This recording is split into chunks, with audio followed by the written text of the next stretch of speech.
Lakes Consilium Foundation की channel इनसे मिलिए में आज हमारे साथ well known journalist Ajay Shukla ji हैं. Now, Ajay served in Indian Army, left in the rank of colonel.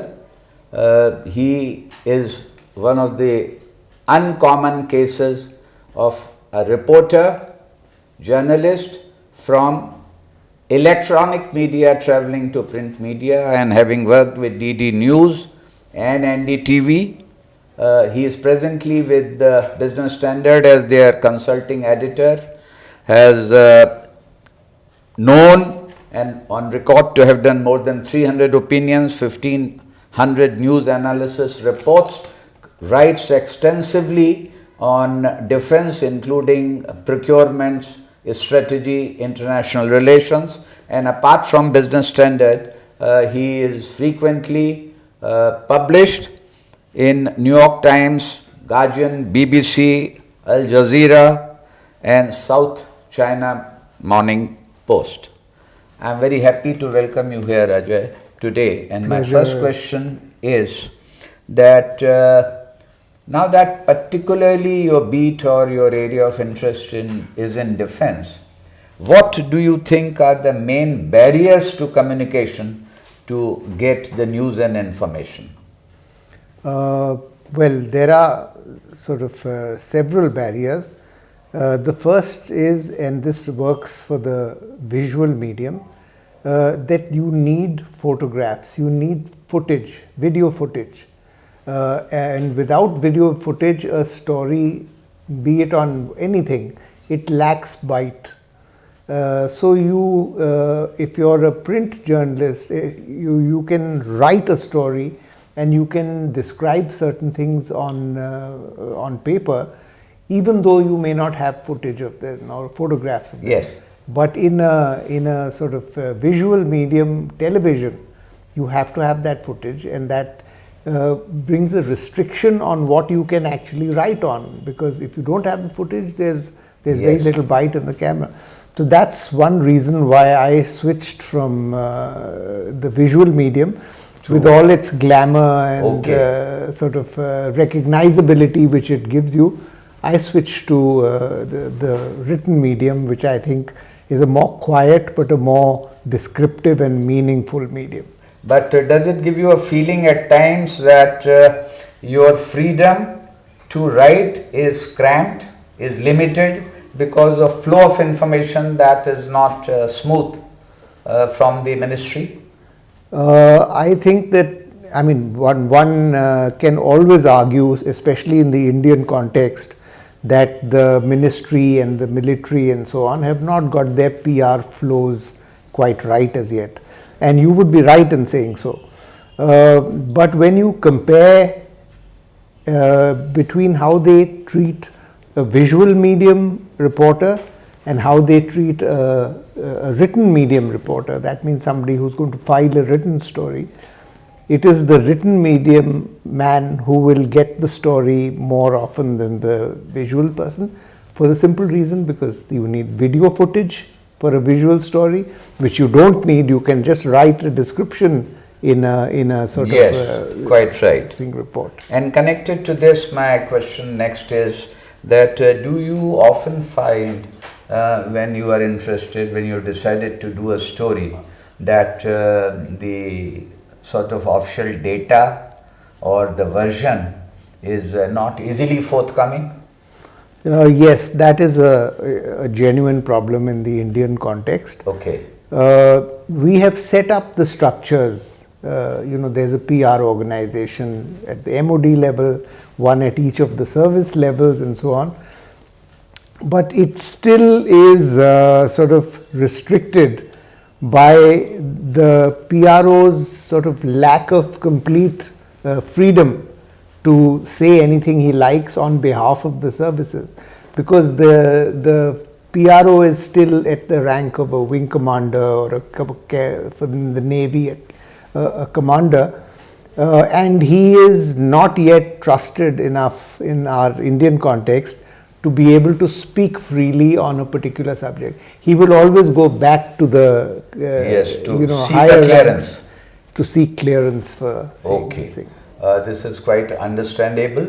And with this question, I move on to the next one, that is relating to Northeast. Now, during your service tenure, you have served in Northeast, and you have also extensively reported on Northeast. And I think I have an impression that you also did a tenure in Manipur while in service, Yes. or close by. Now, recently the happenings in Manipur, I come to that. What do you think of the media coverage of the incident that has taken place? And of course, it was a continuing agitation over months. So, how do you see that? Well, to start with, we should just establish, and I'll say so right up front, that out of all the northeastern states, the so-called Seven Sisters, the one which has had the most difficult and intractable problems with the center has been Manipur. First of all, Manipur is ethnically and ethno-linguistically divided between Nagas, Meiteis and Kukis. Yes. And they have never been able to establish a modus vivendi between them.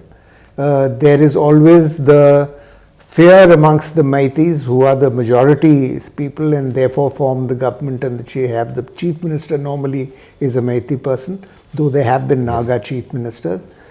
They are always on the defensive with the fear of the Naga problem being resolved and the hill Naga areas of Manipur being given to as a part of Greater Nagaland to sort of appease the Nagas and solve the problem. Now, for the Meiteis, that is a sort of an ever-present threat.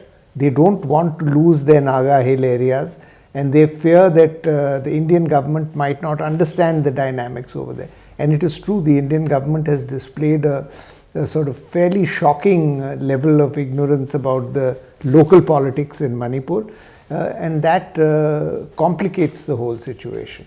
Well, you have spoken in your reply has centered around the situation there. My question I would like to know from you is, what do you think of the media coverage of the agitation? The local media. Because if the government has been ignorant, do you think that media has neglected and they too are ignorant? Yes, I would say that large sections of the media are not fully aware of the sort of dynamics of the local groups in Manipur.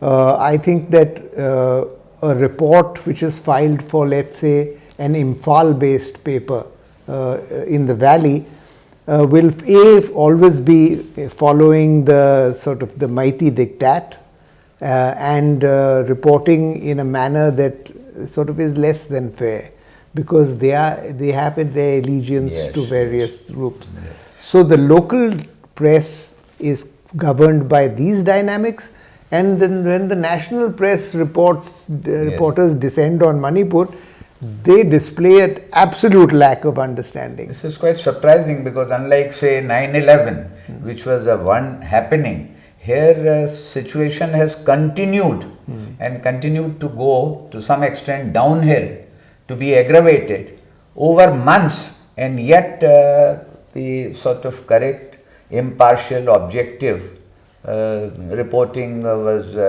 mainly lacking. General, the problem is that the amount of newspaper space and TV space and mind space that the media is prepared to give to a particular area is directly dependent on how many elected seats there are from that area. If you are looking at, let's say, Arunachal Pradesh, there's a Naga enclave there in Vijayanagar and Changlang, but it has only a small number of seats. So in the politics of Arunachal Pradesh, you will never hear about the Naga dimension. In Manipur, there is a Meitei majority, so you will hear the Meitei side of the story, but not the Naga side of the story. So that's a big drawback. You have, yes, you've made a point. This brings us to the end of the first video, and in the next video we will talk about Balakot and other interesting issues. Thank you.